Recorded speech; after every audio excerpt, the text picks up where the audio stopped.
What if I told you that the most feared man in medieval Europe never drew his sword in anger, never raised his voice in threat, and never broke a single law or moral code?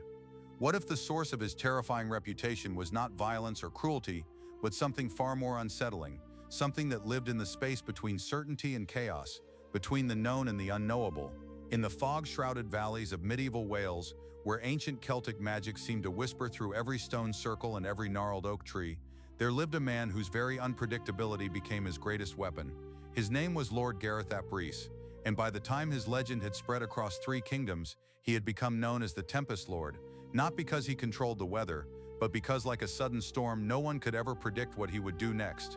But Gareth's journey to becoming the most psychologically formidable lord in medieval Europe began not with any grand design or calculated strategy, but with a moment of profound humiliation that would reshape not only his approach to power, but his entire understanding of human nature and the delicate mechanisms that govern fear, respect, and control. Picture, if you will, a young Welsh nobleman of 23, the heir to modest lands in the shadow of Snowdonia, possessed of reasonable intelligence, adequate wealth, and what he believed to be a sophisticated understanding of how power worked in the complex world of medieval politics. Gareth ap Rhys in those early days was everything a predictable lord should be. He followed established protocols with religious devotion, responded to situations in exactly the ways that tradition and expectation demanded, and conducted himself with the kind of measured, rational approach that medieval society claimed to value above all else. He was, in short, completely and utterly predictable. And in a world where predictability was often mistaken for wisdom, where consistency was confused with strength, and where following established patterns was considered the height of noble behavior, Gareth initially believed that his methodical approach to leadership would inevitably lead to respect, influence, and power. He could not have been more wrong. The event that would shatter his illusions and set him on a path toward legendary status occurred during the Great Welsh Assembly of 1392, when representatives from across Wales gathered to address the growing English pressure on Welsh independence. The assembly was held in the ancient stronghold of Harlech, with its massive stone walls rising from the rocky coast like a defiant fist raised against the sea and sky. Gareth attended this assembly with carefully prepared speeches, meticulously researched positions, and what he believed to be irrefutable logic supporting Welsh resistance to English encroachment. He had spent weeks preparing his presentations, consulting with advisors, and crafting arguments that he was certain would sway the assembly toward his carefully reasoned conclusions. When his moment came to address the gathered lords, Gareth rose with confidence and delivered what he considered to be a masterpiece of political rhetoric. His speech was logical, well-structured, and completely predictable. He outlined the obvious threats, proposed the conventional responses, and concluded with the traditional calls for unity and resistance that every lord in the hall had heard a dozen times before. The response was devastating in its indifference. Lords yawned openly, conversations continued in whispers throughout his presentation, and when he finished, the polite applause lasted exactly long enough to be courteous and no longer. His carefully crafted arguments, his logical progression of ideas, his traditional approach to Welsh resistance, all of it was dismissed, not because it was wrong, but because it was exactly what everyone expected to hear. But it was what happened next that truly opened Gareth's eyes to the fundamental flaw in his approach to power and influence. An elderly lord from the northern mountains, Cadwallon the Grey, rose to address the assembly immediately after Gareth's predictable presentation. Cadwallon said nothing about English threats or Welsh unity. Instead, he walked to the center of the hall, stood in absolute silence for what felt like an eternity, and then spoke a single sentence that would haunt Gareth for years to come. "The wolves," Cadwallon said, his voice carrying an otherworldly quality that seemed to echo from the stone walls themselves, "do not announce when they hunt." That was all. 7 words. No explanation, no elaboration, no traditional structure or logical argument. Just 7 words that left the entire assembly in stunned silence, trying to decipher their meaning, their implications, their relevance to the matters at hand. The effect was electric. Every lord in the hall leaned forward, straining to understand what Cadwallon meant. Was he advocating for guerrilla warfare? Was he suggesting that the Welsh should adopt more secretive tactics? Was he speaking metaphorically about something else entirely? The uncertainty, the unpredictability of his statement had captured their attention in a way that Gareth's carefully reasoned logic never could. In that moment, watching the assembly hang on every possible interpretation of those 7 mysterious words, Gareth understood something profound about human psychology that would revolutionize his approach to power. People paid attention not to what they could predict, but to what they could not understand. They feared not what was clear and obvious, but what was uncertain and unknowable. Predictability, he realized, was not strength but weakness. When people could anticipate your every move, when they could forecast your every response, when they could rely on your adherence to established patterns, you became not a force to be reckoned with but furniture to be worked around. That night, as the assembly continued its debates and deliberations, Gareth made a decision that would transform him from a forgettable minor lord into one of the most psychologically formidable figures in medieval Europe. He decided to become unpredictable, not through random chaos or irrational behavior, but through a carefully cultivated aura of mystery that would keep everyone around him constantly guessing, constantly uncertain, constantly afraid of what he might do next. The transformation began slowly, almost imperceptibly. Over the following weeks, Gareth started making small changes to his behavior that seemed insignificant individually, but created a cumulative effect that was deeply unsettling to those who interacted with him. Where once he had always responded to letters within a day, now his response times became erratic and impossible to predict. Sometimes he would reply within hours, sometimes after weeks, sometimes not at all. There was no pattern, no logic that others could discern, no way to anticipate what would prompt a quick response versus what would be ignored entirely. In council meetings, where once he had always spoken in turn and offered predictable commentary, he began to vary his participation in ways that kept other lords off balance. Sometimes he would dominate discussions with passionate intensity, other times he would sit in complete silence even when directly addressed. Occasionally, he would ask questions that seemed completely unrelated to the topic at hand, leaving others wondering if he knew something they didn't, if he was operating from information they lacked, or if there were hidden connections they had failed to perceive. His choices in clothing, which had previously followed seasonal and ceremonial conventions with boring reliability, became another source of uncertainty. He might appear at a formal feast wearing simple peasant wool, or arrive at a casual gathering dressed in elaborate silk and gold. There was never any explanation, never any pattern that others could learn to anticipate. Most unsettling of all, his decision-making process became completely opaque. Where once his choices had followed predictable logic that other lords could understand and even anticipate, now his decisions seemed to emerge from some internal calculation that no one else could decipher. He might grant an apparently insignificant request with great ceremony while denying what seemed like reasonable petitions without explanation. He might show unexpected mercy in situations where harshness was expected, or demonstrate surprising firmness in circumstances where flexibility seemed called for. The psychological effect of these changes was profound and immediate. People who had previously taken Gareth for granted now found themselves constantly wondering what he was thinking, what he was planning, what he might do next. The comfortable predictability that had made him ignorable was replaced by an aura of uncertainty that made him impossible to ignore.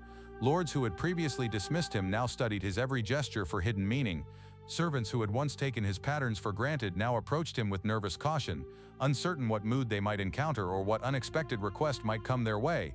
Even his closest advisors found themselves walking on eggshells, never quite sure if their counsel would be welcomed, dismissed, or met with some completely unexpected response. The beauty of Gareth's strategy was that it required no unethical behavior, no cruelty, no violation of moral or legal codes. He remained entirely within the bounds of proper conduct while creating an atmosphere of psychological uncertainty that was far more effective than any threat or display of force could have been. Within 6 months of his transformation, other lords began to approach interactions with Gareth with the kind of careful preparation typically reserved for dangerous opponents. They would spend hours strategizing about how to present requests to him, trying to anticipate his possible responses, attempting to decode his previous decisions for clues about his thinking process. The irony was exquisite. By becoming unpredictable, Gareth had forced others to pay far more attention to him than they ever had when he was reliably predictable. By making himself impossible to understand completely, he had made himself impossible to ignore or dismiss. But the true test of his new approach came during what would become known as the Border Incident of 1393, when a dispute over grazing rights threatened to escalate into open warfare between Welsh and English settlements along the contested frontier. Traditional diplomatic efforts had failed, both sides were mobilizing forces, and the situation seemed destined to explode into the kind of bloody conflict that could draw in larger powers and devastate the region. The other Welsh lords gathered to discuss their response, and as expected, they turned to Gareth for his counsel, though now with the kind of nervous anticipation that had become standard when dealing with the increasingly unpredictable Lord of Snowdonia. What Gareth did next would become legendary throughout Wales and beyond, not because it was violent or dramatic, but because it was so completely unexpected that it left everyone involved questioning their assumptions about power, conflict, and human nature itself. Instead of offering military advice or diplomatic strategies, Gareth announced that he would handle the situation personally, but refused to explain how. He then disappeared for 3 days, leaving no word of his whereabouts or intentions. His absence created a vacuum of uncertainty that had both Welsh and English forces speculating wildly about what the unpredictable Welsh lord might be planning. When he reappeared, Gareth rode alone to the disputed border region, but instead of meeting with military commanders or political leaders, he sought out the shepherds whose grazing disputes had sparked the crisis. For 2 days he lived among them, sharing their simple meals, sleeping in their rough shelters, and listening to their concerns with the kind of attention that none of the great lords had bothered to provide. On the third day, he called for a meeting of all parties involved in the dispute, not in some grand castle or formal hall, but in the actual meadow where the grazing rights were contested. When representatives from both sides arrived, expecting to find Gareth prepared with some conventional proposal or traditional negotiation strategy, they instead discovered something that no one could have predicted. Gareth had spent the night before the meeting learning the ancient art of Welsh sheep calling from the local shepherds. When the assembled lords, knights, and officials arrived for what they expected to be a tense diplomatic negotiation, they found Gareth standing alone in the center of the disputed meadow, producing the haunting musical calls that shepherds had used for centuries to guide their flocks. The effect was mesmerizing and deeply unsettling. Here was a lord who commanded respect and fear throughout Wales, standing in a contested field making sounds that seemed to emerge from some primordial connection to the land itself. The assembled representatives, who had come prepared for arguments about law, precedent, and political power, found themselves confronted with something that operated on a completely different level of human experience. When the sheep calling ended, Gareth spoke, but not about politics or territorial rights or military threats. Instead, he told the story of the land itself, tracing its history through generations of shepherds and farmers who had worked the soil, grazed their animals, and built their lives around the rhythms of seasonal change. He spoke of the ancient Welsh connection to the land that transcended political boundaries, of the shared heritage that united people on both sides of the disputed border, of the fundamental absurdity of destroying lives and communities over grass that belonged ultimately to no one and everyone. His words carried power not because of their logic or their political sophistication, but because they emerged from the same source of unpredictability that had made him impossible to ignore. No one had expected a philosophical meditation on the relationship between humans and land. No one had anticipated that the resolution to a potential military conflict would emerge from sheep calling and storytelling. By the end of that day, the border dispute had been resolved not through traditional negotiation or political maneuvering, but through a shared recognition that the conventional approaches to such conflicts were inadequate to address their underlying human dimensions. The agreement that emerged was unlike any previous treaty or accord, incorporating elements of environmental stewardship, cultural preservation, and community cooperation that no one had thought to include in previous diplomatic efforts. Word of Gareth's unconventional resolution spread rapidly throughout medieval Europe, carried by merchants, travelers, and diplomatic representatives who had witnessed something unprecedented in the history of conflict resolution. The story grew with each retelling, taking on mythical proportions as people struggled to understand how a relatively minor Welsh lord had achieved what seasoned diplomats and military commanders had considered impossible. But perhaps more significant than the resolution itself was the psychological impact that Gareth's methods had on everyone who encountered them. The unpredictability of his approach had created a sense of awe and uncertainty that lingered long after the specific crisis had been resolved. Other lords began to study his methods, trying to understand the principles behind his unpredictable behavior, but their attempts to copy his approach invariably failed because they were trying to systematize something that drew its power precisely from its resistance to systematization. Unpredictability cannot be reduced to a formula without ceasing to be unpredictable. As news of the border incident spread, Gareth's reputation underwent another transformation. Where once he had been seen as merely unpredictable, now he was viewed as someone who operated according to a higher form of logic that others could not access or understand. His unpredictability was no longer seen as randomness, but as evidence of a deeper wisdom that transcended conventional thinking. This perception brought with it a new kind of power. Other lords began to seek his counsel not despite his unpredictability, but because of it. They wanted access to the kind of unconventional thinking that could resolve seemingly impossible situations. They hoped that his unique perspective might offer solutions to their own challenges that traditional approaches had failed to address. Gareth found himself in the extraordinary position of being simultaneously feared and sought after, respected and uncertain, influential and mysterious. His unpredictability had become a form of currency in the complex economy of medieval power, valuable precisely because it could not be counterfeited or replicated by others. But with this growing influence came new challenges and responsibilities that would test the sustainability of his approach. As his reputation spread beyond Wales into England, Scotland, and even continental Europe, Gareth found himself drawn into increasingly complex political situations where the stakes were higher and the potential consequences of miscalculation more severe. The ultimate test of his methods came in 1395, when King Richard II of England, facing rebellion and political instability, sent envoys to Wales, seeking Gareth's counsel on how to handle unpredictable threats to royal authority. The irony was perfect. The King of England, one of the most powerful monarchs in Europe, seeking advice on unpredictability from a Welsh lord whose own power derived from his refusal to be predictable. The royal summons placed Gareth in a delicate position. Refusing the king's request could be seen as treasonous, but accepting it might compromise his carefully cultivated independence and draw him into political entanglements that could destroy the very unpredictability that made him valuable. His response was characteristically unexpected.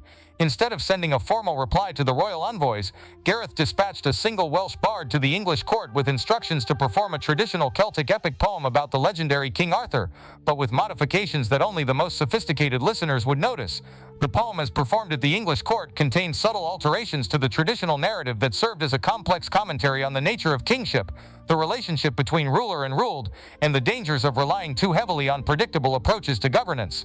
The modifications were so skillfully woven into the familiar story that most listeners experienced them as variations rather than deliberate changes, but the cumulative effect was a profound meditation on the very questions that King Richard had hoped Gareth would address. The genius of this approach was that it provided the counsel the king had requested while maintaining Gareth's independence and unpredictability. The modified epic offered genuine insights into the problems facing the English crown, but delivered them in a form that preserved the mystery and uncertainty that were the sources of Gareth's power. King Richard, who had expected either a straightforward acceptance or refusal of his request, found himself confronted with something that was simultaneously more and less than he had anticipated. The bard's performance had clearly been sent as a response to his summons, but the meaning of that response remained tantalizingly unclear. The effect on the English court was electric. Nobles and advisors spent weeks debating the significance of various elements in the modified epic, trying to decode the messages they believed Gareth had embedded in the traditional narrative.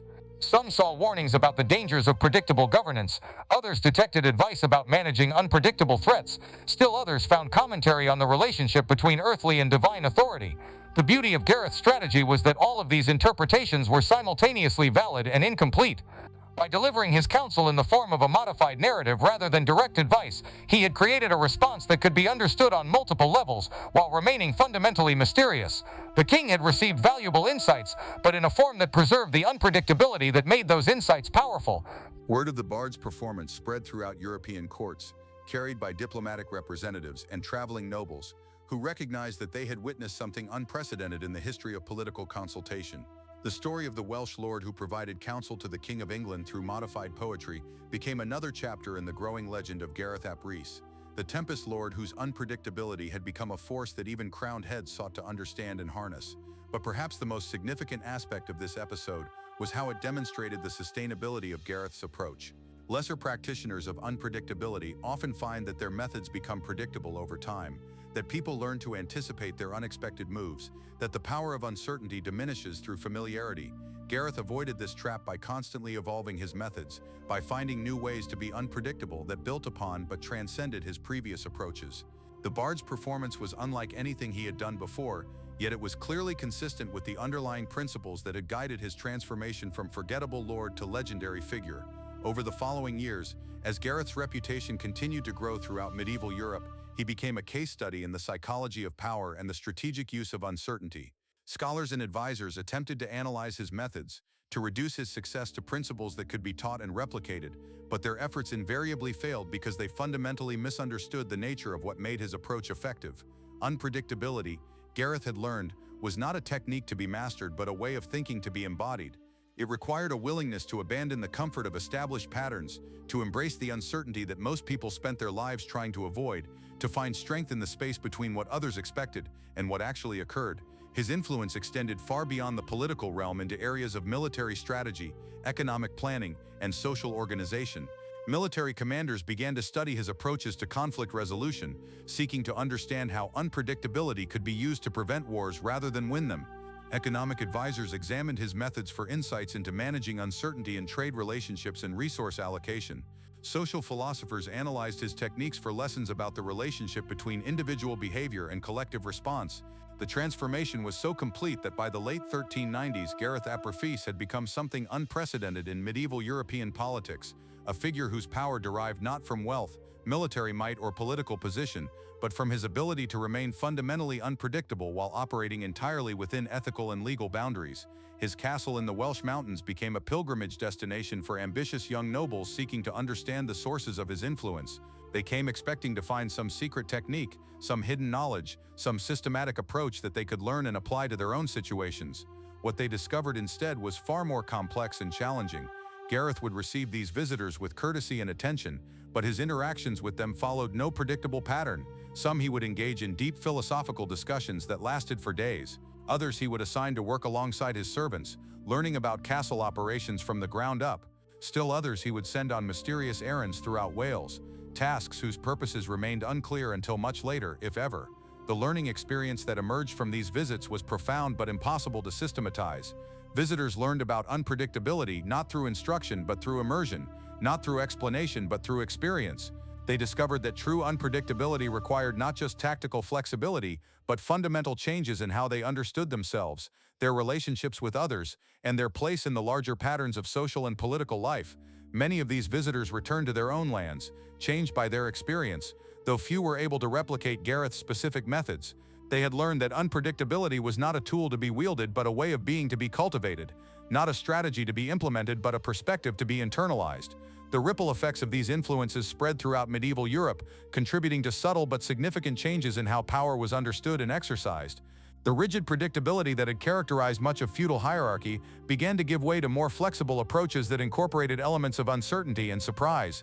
But perhaps the most important legacy of Gareth's transformation was how it demonstrated that ethical behavior and strategic effectiveness were not mutually exclusive. His methods had never required him to violate moral codes, break legal restrictions, or harm innocent people. Instead, he had found ways to gain influence and respect through approaches that enhanced rather than diminished the dignity and autonomy of those around him.